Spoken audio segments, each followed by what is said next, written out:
আর এই ট্রাকগুলো যা করে, মাই গুডনেস, পুরো ফর্মুলা 1 রেস লাগা দিচ্ছে এত বড় ট্রাক নিয়ে ডানে বায়ে।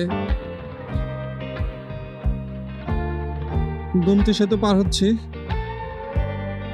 ওয়াও, সুন্দর লাগতেছে, কুয়াশা দিয়ে পুরো নদীটা ভরে আছে, একেবারে খুবই মিস্ট্রিয়াস একটা প্লেস মনে হচ্ছে।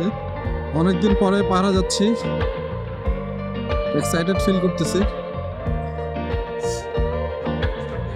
কুয়াশা এখন এখানে ভরে গেছে, এখন পুরো ভরপুর কুয়াশার ভিতর দিয়ে যাচ্ছি, ঠান্ডা ঠান্ডা লাগতেছে, অসাম অনুভূতি, অসাম। রাস্তাটা ফাঁকা হয়ে গেছে, এখন একটু চালা মজা লাগতেছে। আমার রাইডিং পার্টনার দুজনকে আমার ভালোই লাগতেছে, তারা এরকম টানাটানি করে না, খুবই সোবার। এমন না যে তাদের স্কিল নাই, তাদের যথেষ্ট স্কিল আছে, রাইডিং সেন্সও ভালো।